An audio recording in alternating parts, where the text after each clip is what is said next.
इन दो जुमलों के पीछे छुपे हुए जो दो एटम बम बरामद करने, वो बरामद करवाने के लिए ब्लफ हमने कॉल कर दिया कि जी करो। एक दाएं हाथ में पकड़ा हुआ था एटम बम और दूसरा जो है वो कंधे पर रखा हुआ था।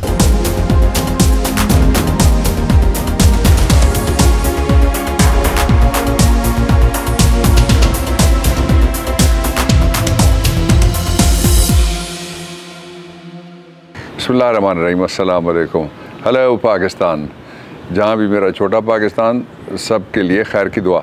इस्लामाबाद में 3 मौसम होते हैं, एक होता है गर्मियों का, एक होता है सर्दियों का, तीसरा मौसम होता है सियासी।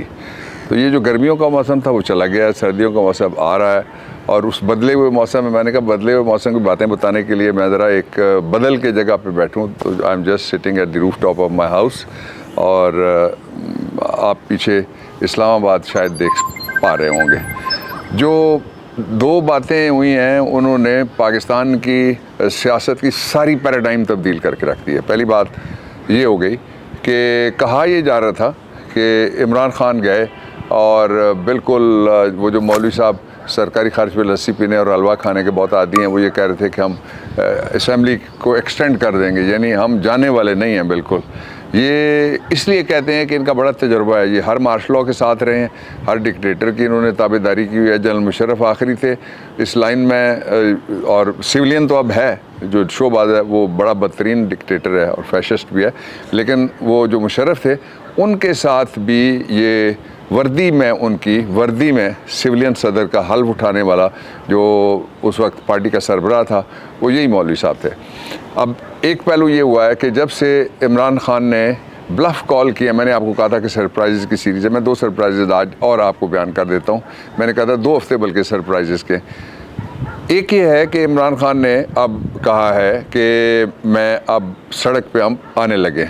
दूसरा, पूरे पाकिस्तान के अंदर जिस जगह भी आप जाएंगे लोग इस कदर तंग हैं और इतनी बड़ी तादाद में उबल रही हैं हमारी साइट्स पीटीआई की भी और मेरी पर्सनल बाबर रवान पीके भी, कि जनाब आप क्यों नहीं कॉल देते और क्यों नहीं हम बाहर निकलने के लिए तैयार हैं और हम जान पे खेलने के लिए तैयार हैं। और जो जीने का हक साम्राज्य ने छीन लिया और अब मरने की तैयारी करो। वो जो सारे लोग हैं वो एक तरफ, और दूसरी तरफ इमरान खान है, उनके जज्बात का बहुत एहतराम करते हैं कि वो ये नहीं चाहते कि पाकिस्तान में जो पहले ही लुट पुट चुका है और जो इसको लुटने और पुटने वाले पे वो फुट चुके हैं, तो कोई और यहाँ पे बड़ा क्राइसिस आए। लेकिन क्राइसिस से निकलने का रास्ता भी कोई नहीं है, और क्राइसिस के निकलने के सिर्फ 2 रास्ते हैं जो इमरान खान बताते हैं, मैं रिपीट कर देता हूँ।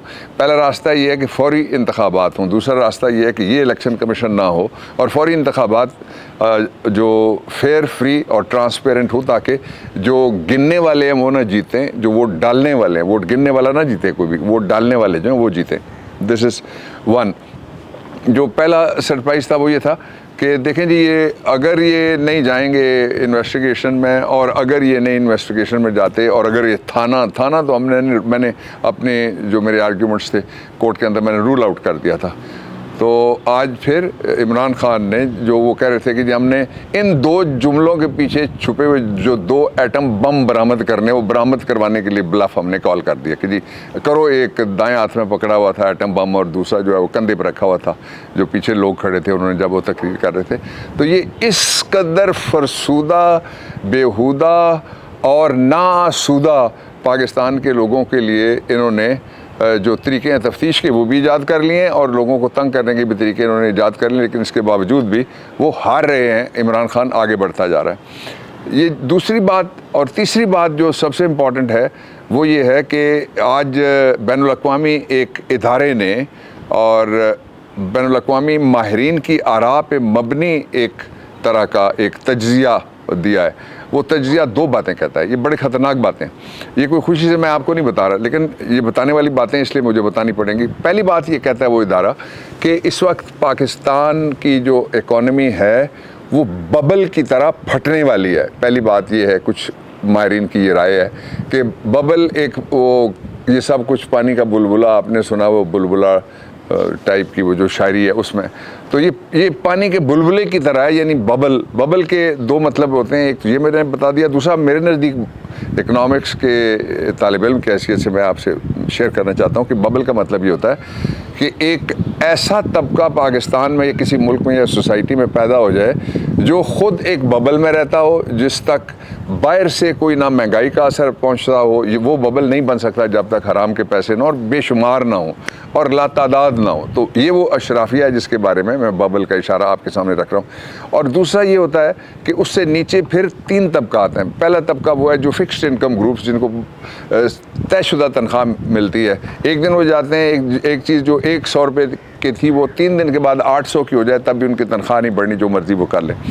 दूसरा तबका है वो जो आबादी का, इसको आप इकोनॉमिक्स की ज़ुबान में कहते हैं कि lowest strata of the population या lowest side of the population, वो लोग हैं जिसमें खेत मजदूर भी आ जाता है, दिहाड़ीदार आते हैं और बेशुमार दूसरे लोग आ जाते हैं जो गुर्बत की लकीर से नीचे की ज़िंदगी, ये तो वैसे हुक्मरान ऐसे ही गैरत सी की लकीर से भी नीचे की ज़िंदगी गुजारने के लिए तैयार होते हैं हर वक्त। आज भी एक दफ़ा फिर इम्पोर्टेड ने कहा है कि देखें जी, हमने नाक की लकीरें निकाली हैं, और गोरों को ये बताते रहते हैं कि हम नाक की लकीरें भी और पता नहीं क्या क्या सर की लकीरें भी निकालने के लिए तैयार हैं।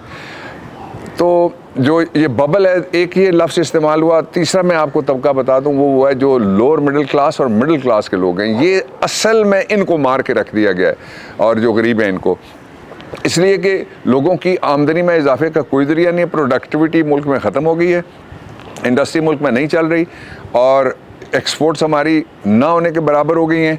और डॉलर की कीमत, जब मैं आपसे बात कर रहा हूँ तो कोई 234-35 से भी मुख्तलिफ ख़बरें हैं कि वो क्रॉस कर चुका है रुपए के मुकाबले में। यानी अगर आप डॉलर ख़रीदना चाहते हैं तो 234-35 रुपये आपके पास होंगे।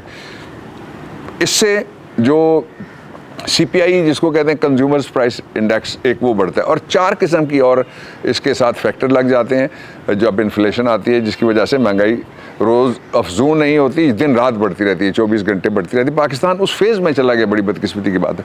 इसीलिए जो बाकी माहिरीन मुआशियात हैं वो ये कहते हैं कि पाकिस्तान कोलैप्स के नज़दीक चला गया। और ख़तरनाक अगला जो जुमला इस्तेमाल किया गया वो ये है कि दुनिया को आगे मुल्क टैग किए गए हैं, जिनमें चाइना भी शामिल है वो, और साथ जो कहा गया वो इससे पहले नहीं कहा गया, जो साथ कहा गया वो इससे पहले नहीं कहा गया। मैं इसलिए आपके दुखी दिल के साथ, लेकिन रखना पड़ेगा, सीने पे पत्थर रख के भी रखना पड़ेगा, इसलिए कि आपके मुल्क के बारे में जो सच्ची बातें हक़ाइक़ हैं वो आप तक पहुँचना बहुत ज़रूरी है। ख़ास तौर पर जो बैरून मुल्क मुकीम पाकिस्तानी, जो असल दौलत है पाकिस्तान की और असासा और सरवत है जो पाकिस्तान की।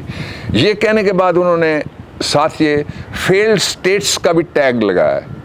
मैं नहीं कहता कि पाकिस्तान फेल्ड स्टेट कभी बने, लेकिन जो इमरान खान का फार्मूला है, उस फार्मूले के बग़ैर पाकिस्तान जहां गिर रहा है और जो नोज़ डाइव जो हो रही है और टेल अप जो हो गई है इकॉनमी की भी और सारी मामलात की, वो नहीं रुक सकती। और वो फार्मूला बड़ा सादा है कि बंद कमरों वाले फैसला ना करें, लोगों को फैसला करने दो। इलेक्शन और सिर्फ नया इलेक्शन। पाकिस्तान जिंदाबाद।